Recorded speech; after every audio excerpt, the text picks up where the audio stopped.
మన కథల ప్రపంచమైన అంతులేని ఆణిముత్యాలకు స్వాగతం.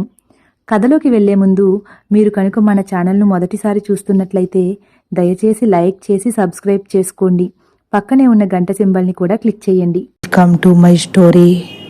ఓ స్త్రీ రేపురా. భద్రాద్రి, ఇంకెవరు? మా పశుపతయ్య గారే. మిమ్మల్ని జగ్గయ్య గూడెం నుంచి వేరే చోటకు పంపించేయాలని చాలా ప్రయత్నించారు. కాని ఆయన కర్మకాలి మీరీ ఊరొచ్చి కూర్చున్నారు అంటాడు. వెంటనే రాధాకృష్ణ నవ్వుతూ, రుద్ర ఈ ఊరికి రావడానికి మూల కారణం నువ్వే భద్రాద్రి. ఆ రోజే కనుక నువ్వు రుద్ర గురించి చెప్పకపోయుంటే మేమసలు రుద్రను కలిసేవాళ్లమే కాదు అంటాడు. అవునా? అయితే భద్రాద్రికి నేను చాలా రుణపడి ఉన్నానన్నమాట అంటాడు రుద్ర కూడా చిన్నగా నవ్వుతూ. ఏమోనయ్యా, ఆ రోజు మాస్టారు గురించి ఆలోచిస్తూ ఏవేవో మాట్లాడేశాను. మొన్న పశుపతి గారికి ఈ సారుకి రోడ్డు మీద గొడవైనప్పటి నుండి నా గుండెదడ పెరిగిపోయింది. దీనంతటికీ కారణం నేనే అని తెలిస్తే ఇక అంతే అని భయపడిపోతున్నాడు భద్రాద్రి. నీకేం కాదని చెప్పాంగా. నువ్వు ఇప్పటి నుండి మా మనిషివి. నిన్ను కాపాడుకోవడానికి ఎంత దూరమైనా వెళతాను అని మళ్లీ భద్రాద్రి భుజంపై చేయి వేసి ముందుకు వెళతాడు రుద్ర. రాధాకృష్ణ, సారథులు కూడా బయటకు వచ్చేస్తారు. సేపటి తర్వాత రుద్ర దేవరపల్లి రోడ్డు దగ్గర బస్సులు ఆగే చోట స్టైల్గా బైక్కి జారబడి నిలబడ్డాడు. చంద్రకళ గురించే ఆలోచిస్తున్నాడు. ఇంతలో అక్కడికి వచ్చి బస్సు కోసం ఎదురు చూస్తున్న వ్యక్తిని చూస్తూ రుద్ర తన మనసులో, ఇతన్ని అడుగుదామా? వద్దులే, అడిగితే ఏమనుకుంటాడో ఏంటో అని సంశయంగా అడగాలా వద్దా అన్నట్లు ఆలోచిస్తూ ఇక అడగకుండా ఉండలేక, ఏమనుకుంటాడు? ఏమీ అనుకోడు. ఏమనుకుంటే మనకెందుకు? ఎవర్ని అడగకపోతే ఎలా తెలుస్తుంది అని తనకు తానే నచ్చ చెప్పుకుని, ఇదిగో తమ్ముడు, ఈ ఊరు నుంచి ఎవరైనా అమ్మాయిలు పట్నం కాలేజీకి వెళ్తున్నారా అంటాడు కనుబొమ్మలు చిట్లించి. ఆ అబ్బాయి రుద్రను అలానే చూస్తూ, కాలేజీకా? 4 వెళ్తారు. ఎందుకు అంటాడు ఆ వ్యక్తి. ఏం లేదు, ఊరికనే అని వెంటనే, బస్సు ఇక్కడే ఎక్కుతారా అడుగుతాడు రుద్ర. ఇక్కడే ఎక్కుతారు సమాధానమిస్తాడు. బస్సు ఎన్నింటికొస్తుందేంటి అంటాడు రుద్ర ఆదుర్దాగా. 9ంటికి అని ఆగిపోతాడు ఆ వ్యక్తి. రుద్ర మనసులో ఒక్కసారిగా సంతోషం వచ్చి పడింది. వెంటనే చేతికున్న వాచ్ చూసుకుంటూ, చంద్రకళ చెప్పింది నిజమైతే 10 నిమిషాల్లో చంద్రకళ ఇక్కడికి తప్పనిసరిగా రావాలి అని ఆతురతగా ఎదురుచూస్తున్నాడు. ఒక్కో క్షణం ఒక్కో యుగంలా గడుస్తుంది రుద్రకు. నిమిషానికి 100 సార్లు చూపు చేతికున్న వాచ్ని తడుముతుంది. ఇంతలో దూరం నుంచి 3 అమ్మాయిలు పరికినీలు ఓణీలు వేసుకుని కబుర్లు చెప్పుకుంటూ హడావిడిగా రోడ్డు దగ్గరకు వస్తున్నారు. రుద్ర వాళ్లలో చంద్రకళ ఉందేమో అని ఆశగా చూస్తాడు. కాని రుద్ర అనుకున్నట్లు చంద్రకళ వాళ్లలో లేకపోయేసరికి రుద్ర ఒక్కసారిగా ఢీలా పడిపోతాడు. వాళ్ళు ఇంకా రోడ్డు దగ్గరికి రాకముందే పెద్ద హారన్ సౌండ్తో బస్సు రుద్ర ముందు ఆగుతుంది. బస్సు వచ్చేసింది, పరిగెత్తండి అని వాళ్లలో వాళ్లు కంగారు పడుతూ హడావిడిగా బస్సు ఎక్కేస్తారు. అప్పటి వరకు ఉన్న అబ్బాయి కూడా వెళ్లిపోతాడు. రుద్ర ఒక్కసారిగా ఢీలా పడిపోయి, 4 అన్నాడు, 3 ఎక్కారు అంటే ఆ 4వ అమ్మాయే చంద్రకళ అయ్యుంటుందా? అదే అయ్యుండొచ్చు. ఈరోజు కాలేజీకి వెళ్లట్లేదేమో. ఇంక ఇక్కడ ఉండి ఏం చేస్తాం అని బైక్ ఎక్కి చేతిలో ఉన్న కీతో బైక్ స్టార్ట్ చేసేస్తాడు. రుద్ర బైక్ స్టార్ట్ చేసి దేవరపల్లి వైపుకు బండి తిప్పగానే ఒక పెద్ద కార్ రుద్రకు ఎదురొస్తుంది. రుద్ర చంద్రకళ కనపడలేదు అనే చికాకులో ఆ కార్ని ఏమాత్రం పట్టించుకోకుండా కాస్త వేగాన్ని పెంచి ముందుకు పోనిస్తున్నాడు. రుద్రకు ఆ కార్ పక్కకు వస్తుంది. ఆ కార్ విండో కాస్త తీసి ఉంది.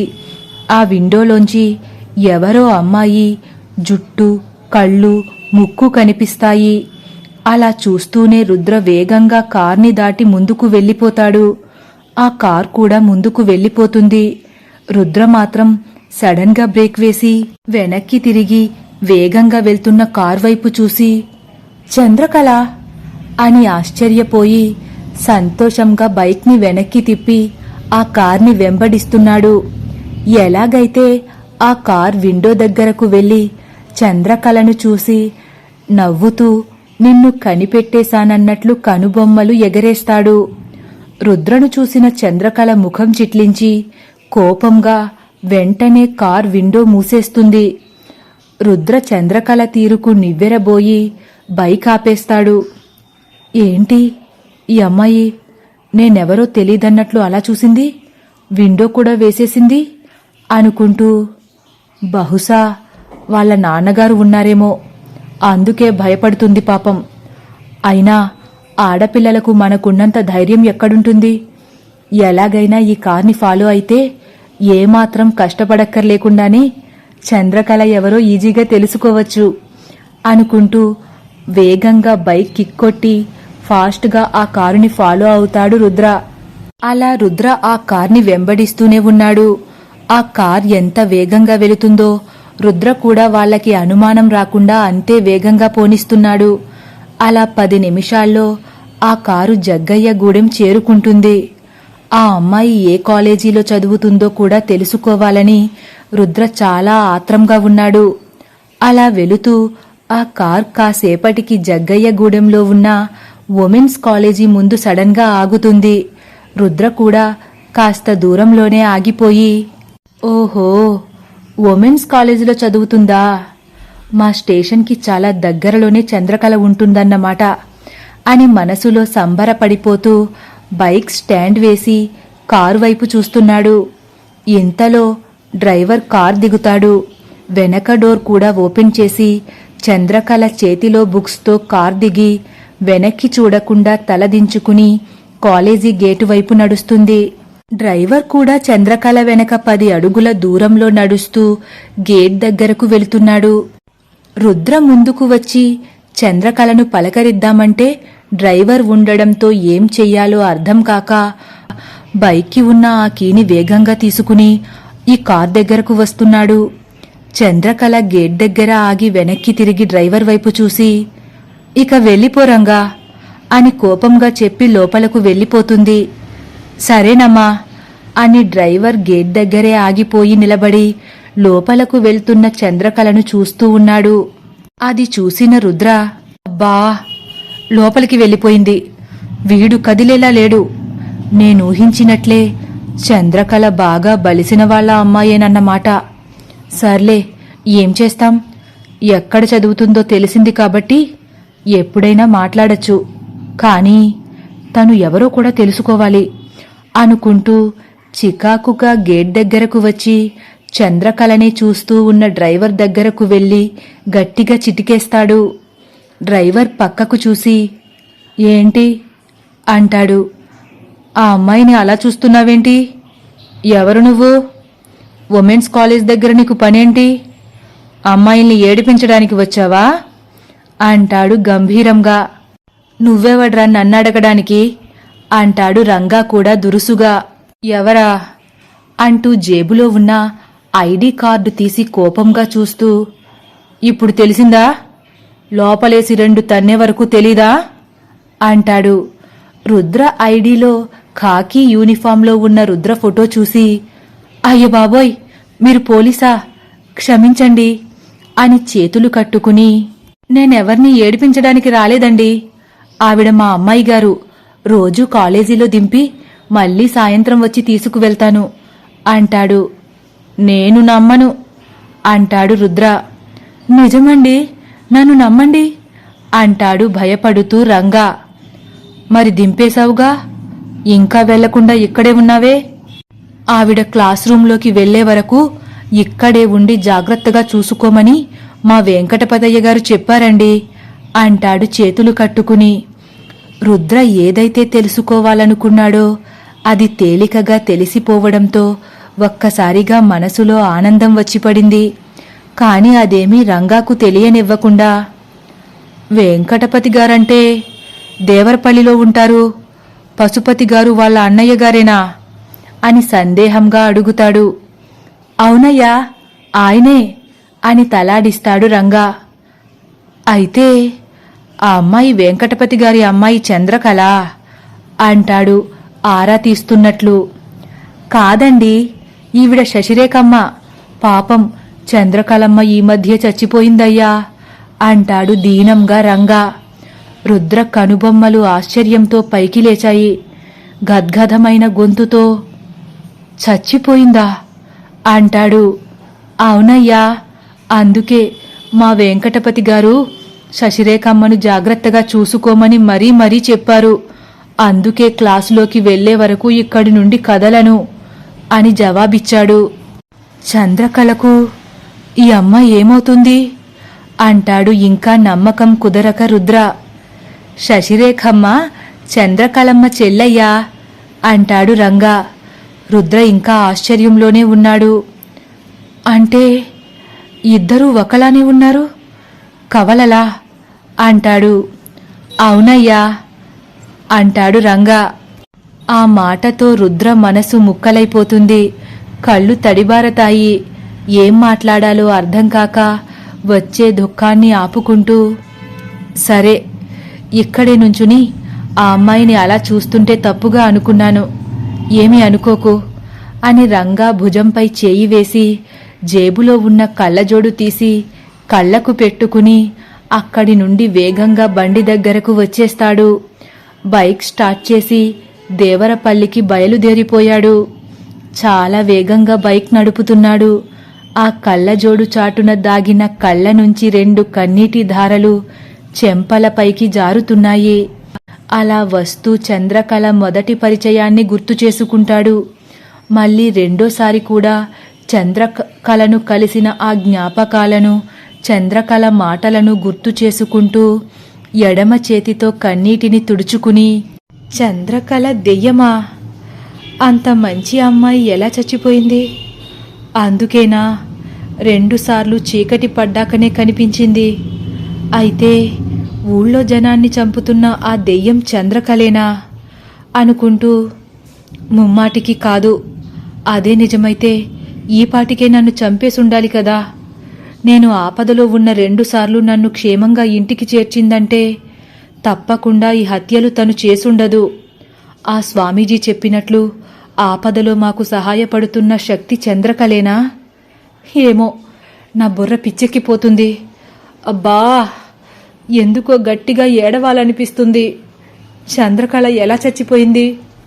ఈ విధంగా చూస్తే అన్నయ్య బ్రతికుండే అవకాశం అసలు ఉందా? పశుపతి అన్న కూతుర్ని చంపిందంటే అసలు ఈ ఊళ్ళో ఏం జరుగుతుంది ఏమో అని బరువెక్కిన హృదయంతో, మెదడుని కలచివేస్తున్న ఆలోచనలతో ఇంటికి చేరుకుంటాడు. హాలులో కూర్చున్న కళావతితో మాట్లాడకుండా గదిలోకి వెళ్ళిపోతాడు రుద్ర. సారథి, రాధాకృష్ణలు పెరట్లో కబుర్లు చెప్పుకుంటున్నారు. సీత కూడా వాళ్లతో మాట్లాడుతూ వంట చేసుకుంటుంది. రుద్ర మంచం మీద పడుకుని కళ్లకు చేయి అడ్డు పెట్టుకుంటాడు. రుద్రను చూసిన కళావతి గదిలోకి వెళ్ళి, అదేంట్రా ఏదీ కాని సమయంలో మంచమెక్కావు అంటుంది. అమ్మా, కాసేపు నన్నొదిలేయ్ అంటాడు విసుగ్గా. నెత్తిమీద చెయ్యేసుకుని పడుకునేంత కష్టమేమొచ్చిందిప్పుడు నీకు అంటుంది కళావతి వదలకుండా. అమ్మా, దయచేసి నన్నొదిలేయ్ అని చెయ్యి తీయకుండానే, కళావతిని చూడకుండానే మాట్లాడతాడు. నేను మాట్లాడుతుంటే కనీసం ముఖమైనా చూడవేంట్రా అంటుంది కోపంగా. రుద్ర దురుసుగా పైకి లేచి అక్కడే ఉన్న గ్లాస్ తీసి నేలకేసి గట్టిగా కొట్టి, ఎప్పుడు నువ్వనుకున్నదే కాని ఎదుటివారి బాధలు దుఃఖాల గురించి నువ్వేం పట్టించుకోవా? ఇంక నువ్వు మారవా? నీవల్లే, కేవలం నీవల్లే చిన్నప్పటి నుండి అందరూ ఉండి అనాథలా బ్రతికాను. చిన్నతనంలోనే ప్రేమగా చూసుకునే నాన్నను కోల్పోయాను. నాన్న తర్వాత ఎంతో బాధ్యతగా చూసుకున్న అన్నయ్యను కూడా కోల్పోయాను. పోనీ నువ్వైనా ప్రేమగా చూసుకున్నావా అంటే, అబ్బే, మనకదేమీ తెలియదు కదా. నాకెందుకో వాళ్ళు కావాలనిపిస్తుంది. నువ్వు ఇప్పుడు వాళ్ళని తెచ్చివ్వగలవా అని గట్టిగా మాట్లాడుతూ చిన్న పిల్లాడిలా ఏడుస్తున్నాడు రుద్ర. రుద్ర మాటలు విన్న సారథి, రుద్రబాబు వచ్చినట్లున్నాడు, ఎప్పుడూ లేనిది ఎందుకలా అరుస్తున్నాడు పదండి చూద్దాం. అవునండి, రుద్రకు కోపం ఎప్పుడు రాదే అని రాధాకృష్ణ సీతలు కూడా కంగారుగా లోపలకు పరిగెడతారు. ముఖానికి చేయి అడ్డు పెట్టుకుని ఏడుస్తున్న రుద్రను చూసి, రుద్రా, ఎందుకు ఏడుస్తున్నావు అని కంగారు పడిపోతూ రుద్ర పక్కన కూర్చుని చేతులు తీయడానికి చూస్తుంది సీత. రుద్రా, ఏమైంది? ఎప్పుడూ లేనిది ఏంటి చిన్నపిల్లాడిలా అని రాధాకృష్ణ ఆ పక్కన కూర్చుంటాడు. ఎప్పుడూ ఏడిపించే మా రుద్రబాబేనా ఇప్పుడు ఏడుస్తుంది అని సారథి కూడా రుద్ర ముందు నిలబడి రుద్రను పైకి లేపడానికి ప్రయత్నిస్తున్నాడు.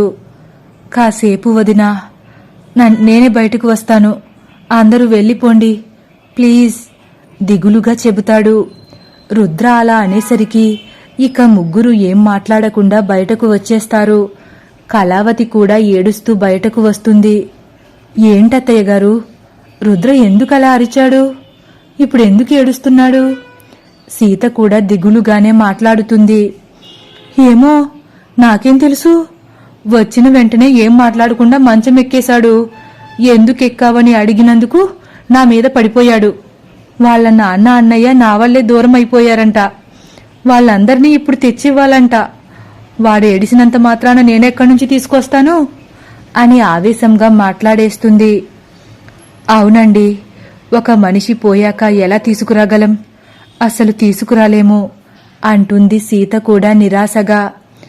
అలా చెప్పు, నా మీద అరుస్తాడేంటి అంటుంది కళావతి.